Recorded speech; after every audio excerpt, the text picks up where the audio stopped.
marami po kasing lumalabas sa impeachment ayon sa PCO na nag-aaktong mga lawyer na hindi dapat, dahil dapat maging impartial, manatiling walang bias ang mga senator judges. So hindi po sila mandato na walisin ang katotohanan. So wag silang magdala ng walis.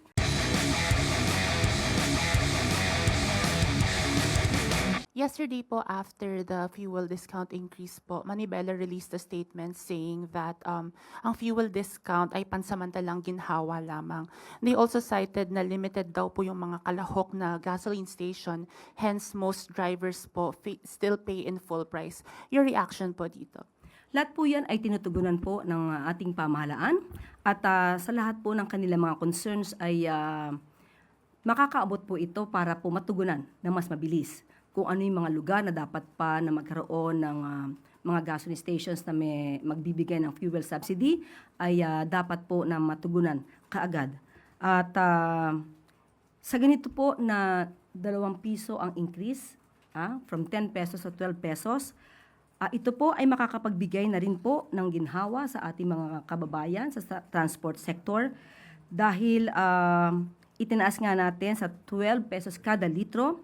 So 1,800 na kada linggo ang tulong ng gobyerno or 7,200 kada buwan ang maaari nilang masave or kitain sa pamagitan ng fuel subsidy na ibibigay ng gobyerno. Follow-up question, Maricela Lili, TV5. Magandang umaga po, Yusek. I understand LTFRB has recommended na 20 pesos yung supposedly discount or fuel subsidy for PUVs. Pero ano po yung naging basehan? Bakit naging 12 pesos instead of 20? Sa ngayon po ay may inalaan po na 400 million pesos para sa fuel discount. At ang pinakadetalye po nito, mamaya po ay magkakaroon ng press briefing or press con ang DOTR at 2:00 po ng hapon para po mabigay niya ang pinakadetalye kung paano narating ang 12 pesos or 12 pesos na fuel subsidy para sa ating mga tsuper. And I understand simula po ang implementation nito on August 15 until when po natin target yung implementation? Sa ngayon ay walang definite na panahon hanggat kailangan ng tulong ng ating mga kababayan sa transport sector ay mananatili po ang pagbibigay po ng ayuda. Pero hanggang kailan po pwedeng umabot yung allocation? Sa ngayon ay hindi pa po na ipapakita kung gaano ang itatagal. So mamaya po siguro ay maibibigay ang pinakadetalye ni Secretary Banoy. Sunod na tanong, Ivy Reyes, Bilyonaryo. Yusek, elevated na po yung complaint from the Presidential Complaint Center. Yung reklamo po kay Health Secretary Pujalte and this time nasa Office of the Ombudsman na po. Kasama rin yung reklamo sa pagpapahinto raw po ng procurement for tuberculosis. Malacanang said last August 3, natitingnan pa rin in the next few days kung ano po yung hakbang ng Pangulo. Does the President see the need to issue a preventive suspension now? Kung nandiyan naman po ang kaso, ang sabi mo, Ivy, ay nasa Ombudsman. Okay? So, nasa jurisdiction na rin po ng Ombudsman kung siya ay kinakailangan na magpataw ng preventive suspension para sa mas malinis na pag-iimbestiga sa naturang reklamo. And nag-usap na po ba si Secretary Pujalte at ang Pangulo? Sa ngayon ay wala pang naipapaabot sa akin kung sila ay nakapag-usap na. Okay. Sunod po na tanong, Katrina Domingo, ABS-CBN. Good morning, Undersecretary. Yesterday, pinabulaanan po ng palasyo yung mga balita na naaresto na si Senator Ronald De La Rosa. May we at least get an update on his whereabouts, kung ano po yung efforts ng gobyerno sa paghahanap, at kung ano po yung bottlenecks, kung bakit hanggang ngayon ay hindi pa rin po siya natutunton? Meron na pong binigay na update si Secretary John Vic Rimulya patungkol po dyan. At tuloy-tuloy pa rin po ang operasyon para sa pag-aresto kay Senator Bato de la Rosa. Ano po yung bottlenecks? Bakit po nahihirapan sa analysis ng palasyo yung pag-aresto kay Ronald De La Rosa? Hahayaan po natin ang DOJ at ang DILG na siyang sumagot po dyan dahil sila po ang nakakaalam kung anong operasyon ang kinakailangan para po mabilis na maaresto si Senator Bato de la Rosa. Follow-up question, Ivan Mayrina, GMA7. Related question, ma'am. Is there a standing order from the President to have Senator Bato arrested? Yes, still, there is. Thank you. Another follow-up, Harley Balbuena, IBC 13.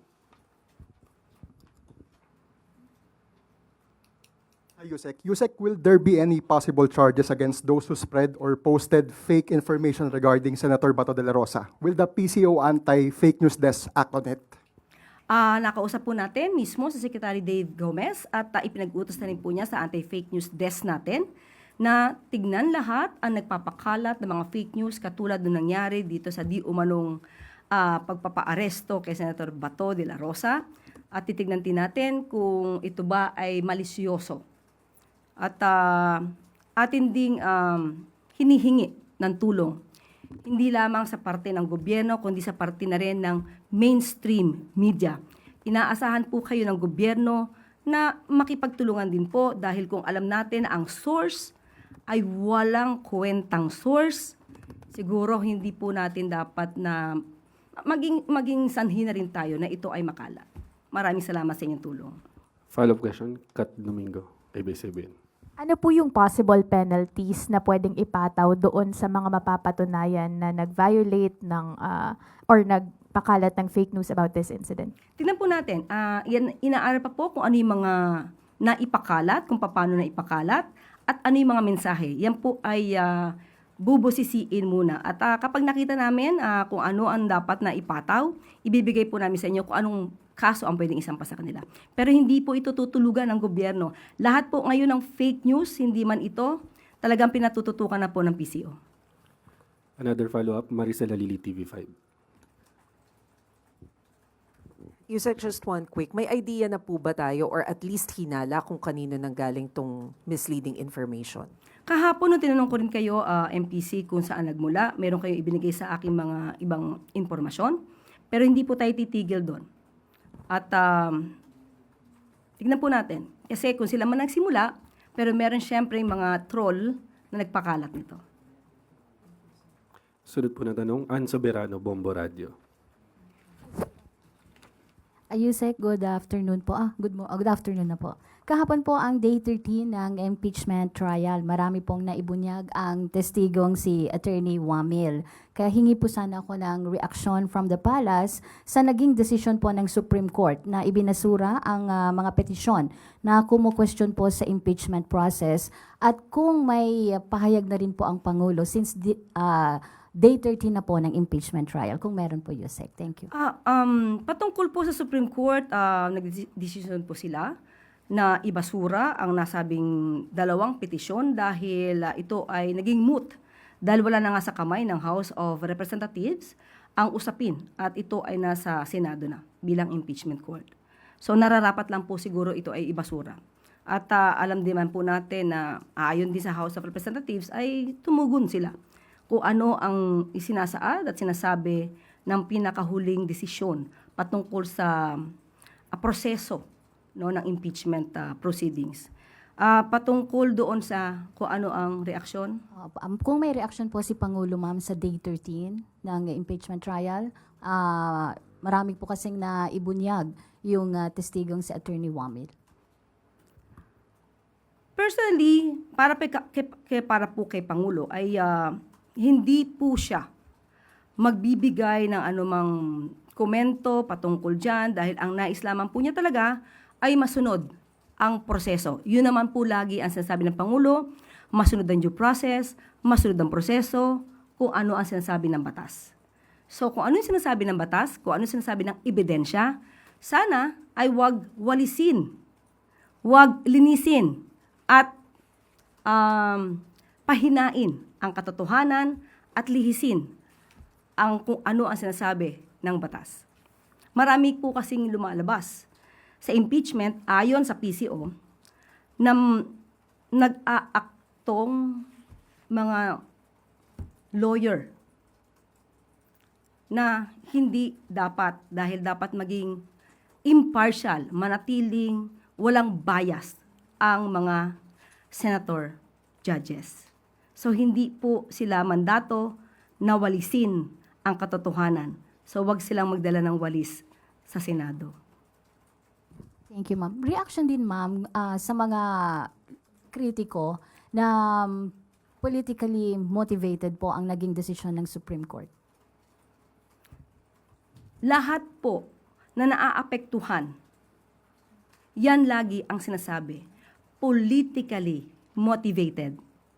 So, siguro mas dapat i-level up nila ang kanilang diskurso para hindi sila nananatili sa pinakamababang diskurso or argumento na politically motivated. Follow-up question, Ivy Reyes, Bilyonaryo. Yusek, as a trial lawyer, sino po yung naobserbahan yung umaaktong, mga senator judge na umaaktong lawyer for the defense? Makikita natin sa hearing bilang trial lawyer, makikita natin sa hearing na meron ng sariling batas, merong proseso, pero yung proseso ay nililihis. Iniiba ang interpretasyon. At hindi hinahayaan ang witness na magtapos ng kanilang sagot. Ang judge po kasi, sila po ay nagtatanong for clarification. Ang ibinabato nila ay clarificatory questions.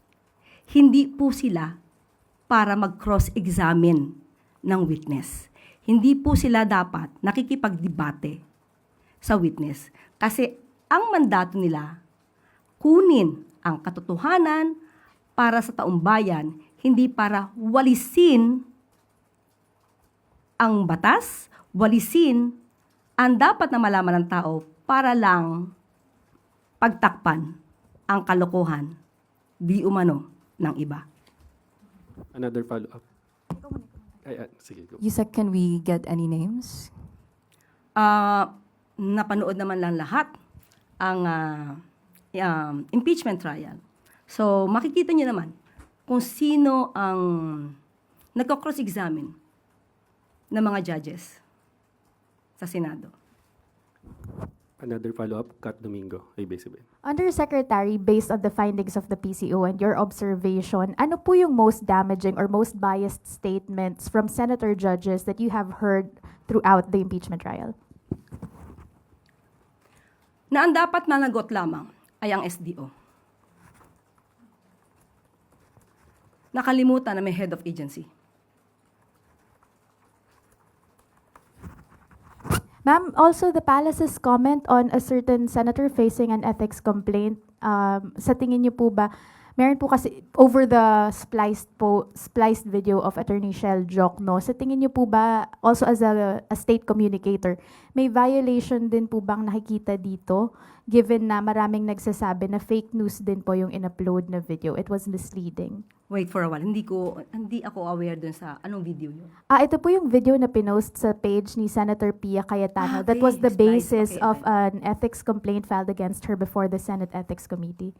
So, kung ano ang mensahe namin? And makakwalify din po ba to as a violation ng anti-fake news campaign ng Palasyo? Depende kasi ito sa motibo. Ang motibo ba ay para ibahin ang naratibo? Ang motibo ba na ito ay para ibaba ang dignidad ng ibang tao na nasa video? So, depende po ito sa mga motibo ng gumawa ng spliced video. Pero bilang lawyer, obligasyon ng mga lawyers na hindi magpakita ng fake news or mag-promote ng fake news. So, din tanong, Erika Sinaking, Business World.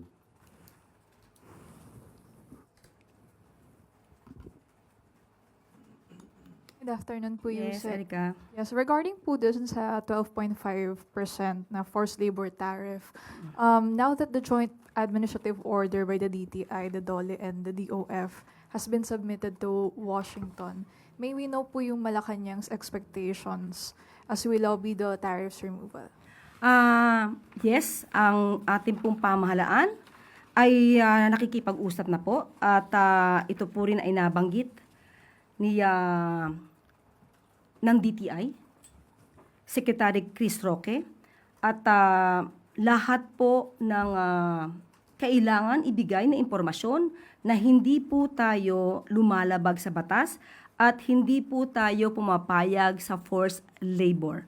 Marami po tayong batas na nagpapatunay na ito ay ipinagbabawal at ito ay may parusa kapag nahuli na nagkakaroon ang employers at nagpapatupad ng forced labor.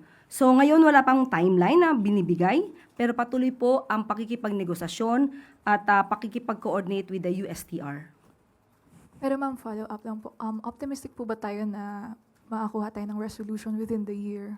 Kailangan natin maging optimistic. Kailangan nating ipakita talaga na hindi tayo lumalabag sa batas. Siguro with all the laws that we have and the laws being implemented here in our country, we can say na we can prove them na the accusation that we are into forced labor is wrong.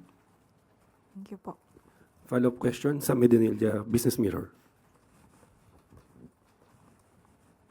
Good afternoon, ma'am. I-clarify lang po namin, will the government push for the reduction of nung 12.5% tariff or yung removal po nung buong tariff na yun? Sa ngayon, ang ibinigay sa atin na impormasyon, ang target ay maibaba ito sa 10%. Na-mention po ba kung ano yung mga possible, bukod po dun sa JAW na na-mention po kanina, may other concessions na willing po ibigay yung government para po ma-negotiate yung pag-reduce ng tariff? Walang ibinigay na anumang detalye, kundi yan lamang. Thank you po, ma'am. Sunod na tanong, Rafi Ayeng, Daily Tribune. Good afternoon po, Yusek. Nagkaroon daw po ng meeting ang BCDA with Kappa Starlock LGU kahapon. At pwede po bang makahingi kami ng update sa PAC Silica kung ano po yung napagkasundoan? Wala pa pong naibigay sa aking update. Siguro kung kanina mo na itanong sa akin yan o naibigyan mo ako ng any idea, baka natawagan natin si PCDA CEO. So maya-maya, tatry ko pong matawagan para mabigyan ko po kayo ng update. And doon ma'am sa PSAC meeting kahapon, napag-usapan po ba yung issue ng PAC Silica, yung concerns sa proyekto?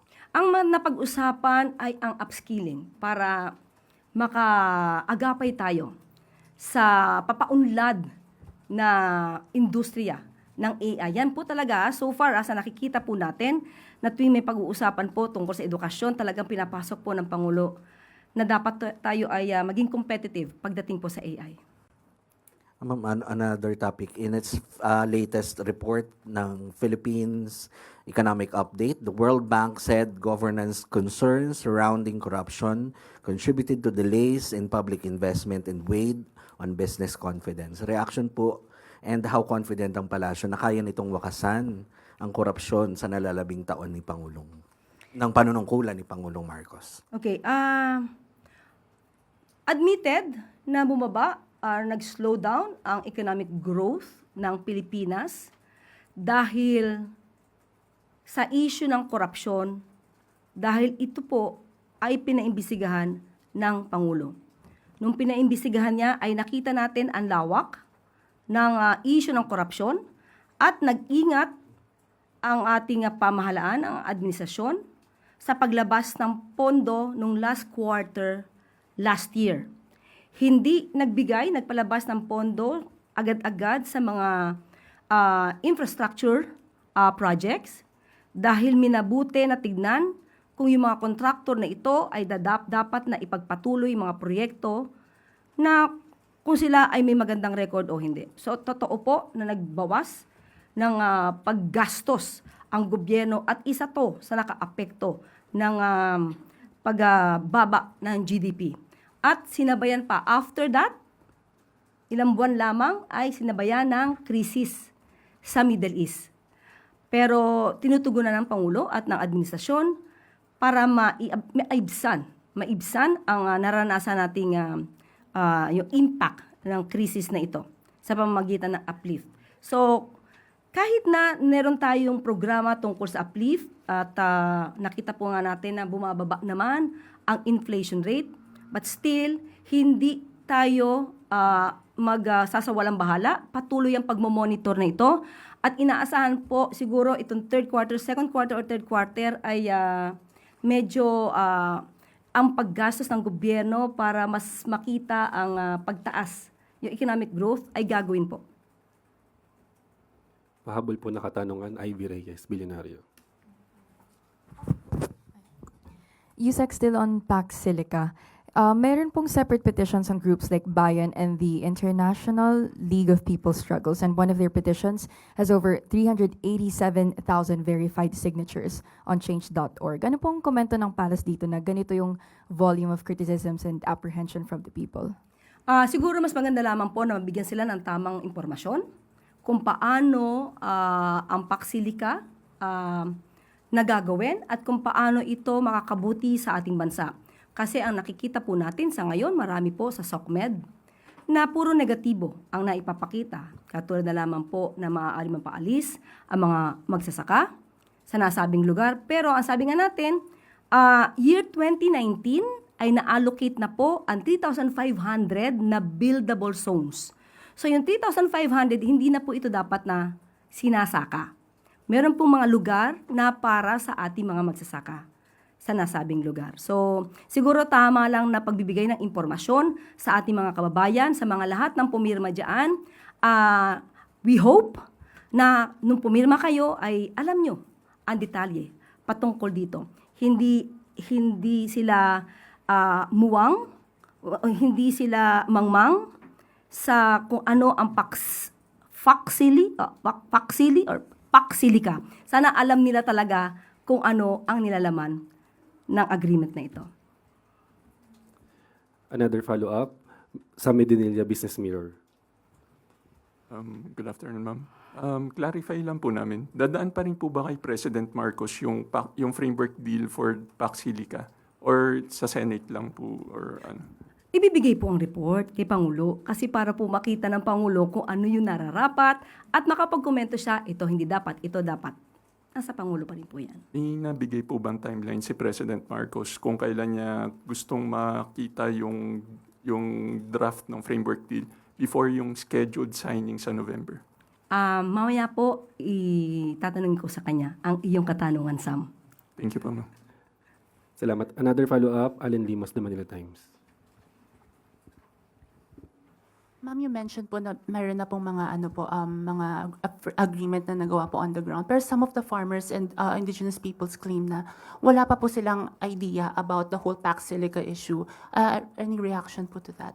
Kaya nga po, doon sa mga may concern, ngayon pa lamang po, dito sa briefing na ito, pinapanawagan na rin po natin kay BCDA CEO, Joshua Bingkang, na lahat ng concerns, lahat ng tao na may concerns patungkol sa Pax Silica, kailangan po na mabigyan sila ng tamang impormasyon patungkol dito. Kasi mahirap po na sa SOCMED lang tayo titingin, kailangan manggagaling sa gobyerno at sa mga stakeholders para valid yung nakukuha nila mga impormasyon.